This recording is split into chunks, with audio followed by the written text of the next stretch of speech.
This shot looks like it was filmed on a real camera. It wasn't. Every single frame is AI. Now, if you've tried this for yourself, you know that AI doesn't naturally create realism.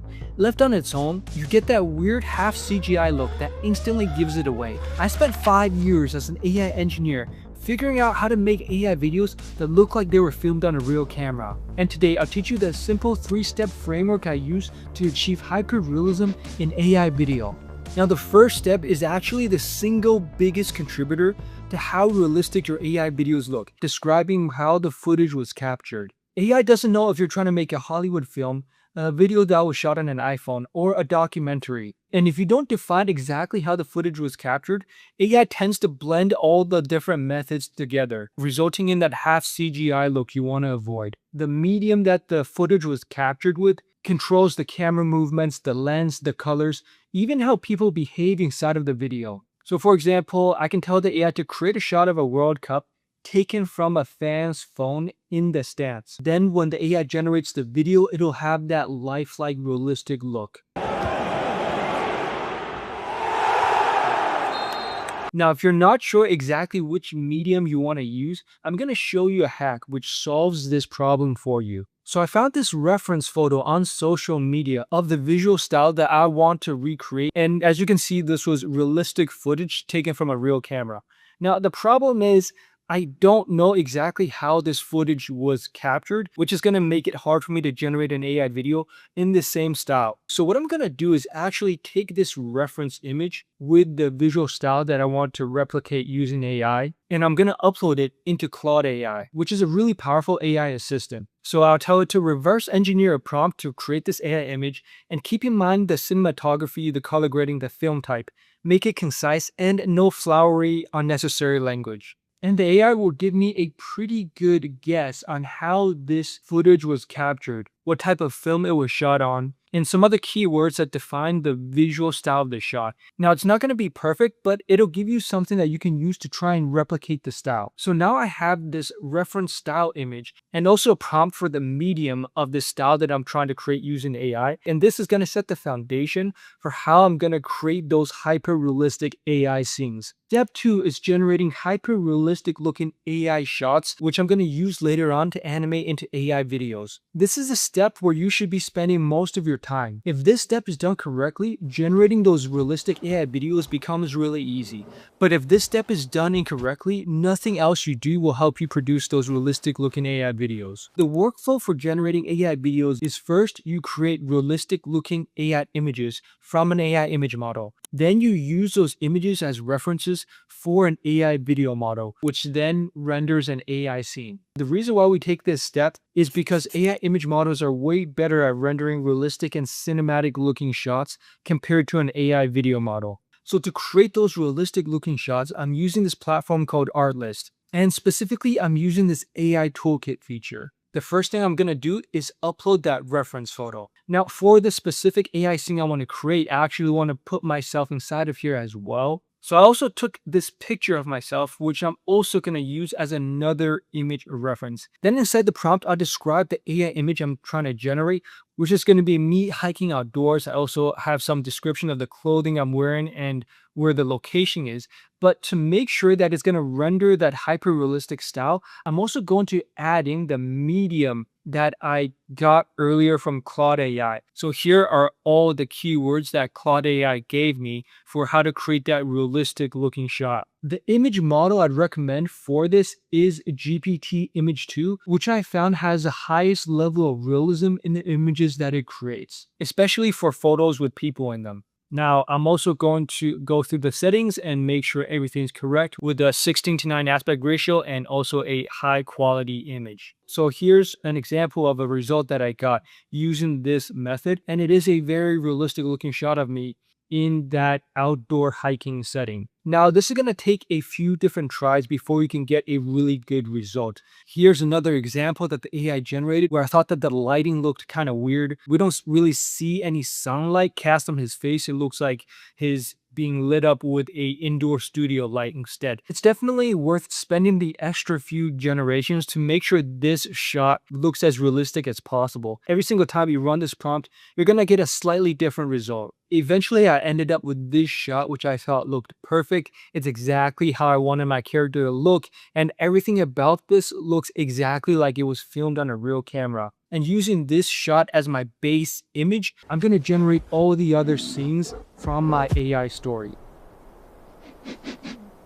So I wanted to generate the scene of a grizzly bear encounter, and it's actually going to be taken from behind me looking over my shoulder. But I want it to be in the same exact visual style as the other AI shot that I generated. So to create this effect, I'm going to upload this shot of me as a hiker, which I just generated. Then in the prompt, I'm going to simply instruct the camera to rotate behind him and also show that there's a big grizzly bear walking in the trail in front of him. Now, don't forget that we also need to clearly define the medium of this shot. And I'm going to use that same prompt from earlier that I got from Claude AI. And here's the result that I got from Artlist. Sometimes you'll need to use multiple image references to create that perfect shot. For example, let's say I wanted to generate a close-up shot of me directly facing off with the bear. Well, I'm going to need to use multiple reference images that show what I look like, what the environment looks like, and also what the bear looks like to keep everything looking consistent. And this way I can generate an unlimited amount of photorealistic looking shots for this AI scene. So the hard work for creating the realistic looking videos is mostly done with these reference photos of the scene generated. But there's still one more step of actually writing the prompts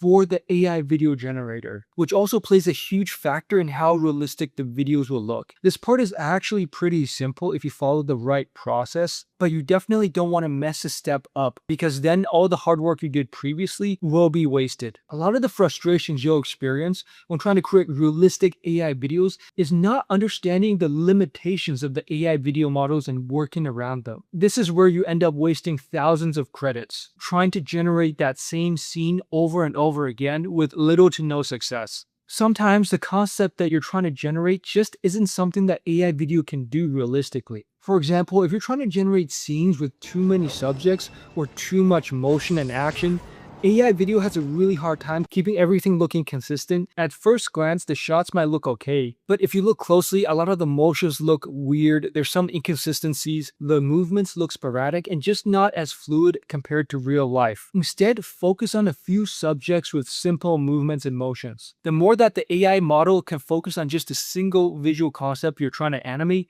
the more realistic it's going to look. Stick to shots with one or maybe two characters, doing simple things without too much camera movement. So here's a prompt template that you can use to generate realistic looking shots. You clearly define the visual style, the location and the setting, the action that's happening, and also the sound that's added into the shot. Each prompt does not need to be overly long. Remember that we're focused on simple movements and actions. Typically, the prompts I use define one or two subjects with one or two movements. So to generate those videos inside of Artlist, first I'm going to find that video generator from the prompt bar.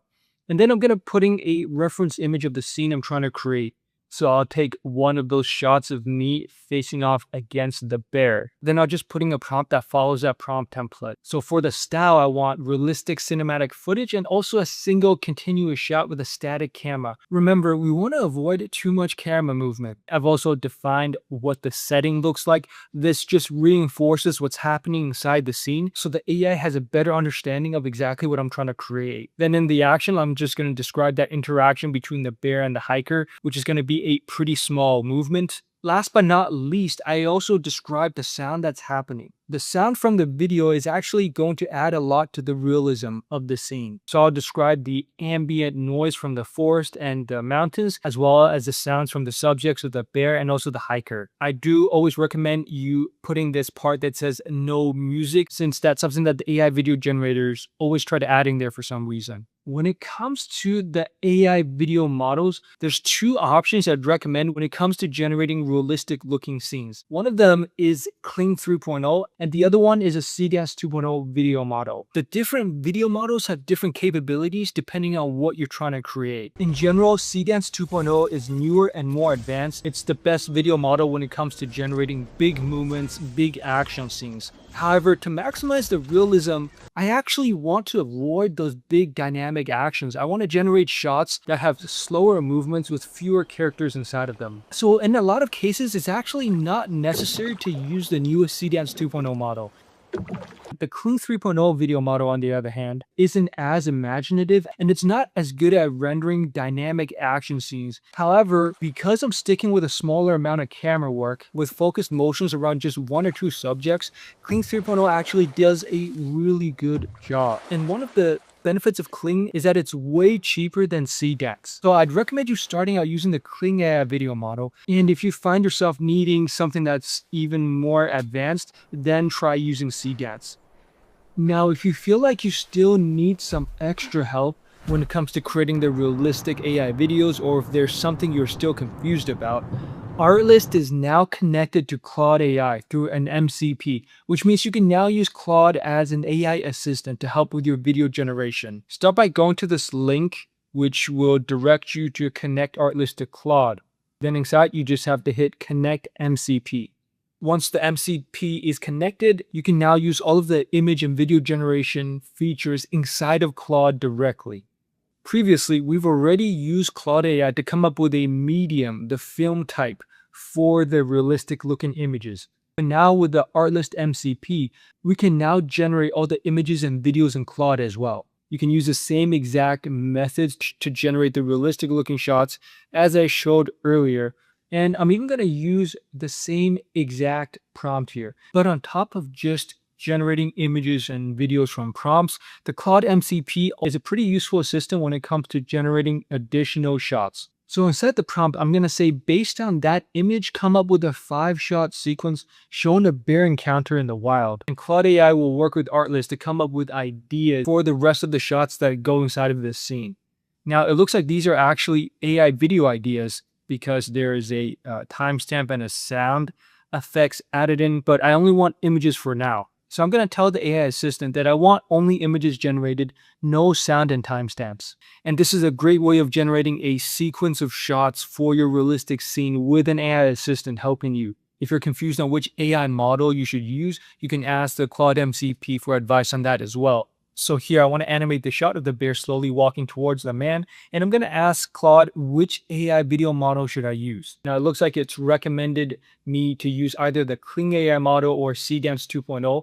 The only thing I would change about this is that it looks like it recommended me to use Kling 2.6, which is kind of an older model, and I would actually recommend you use the Kling 3.0 model like I showed earlier. I'm just using this image reference of me facing off against the bear, and I'm going to tell it to use Kling 3.0 to make it a 5-second video. The bear slowly walks towards the man, and to adding relevant sound effects.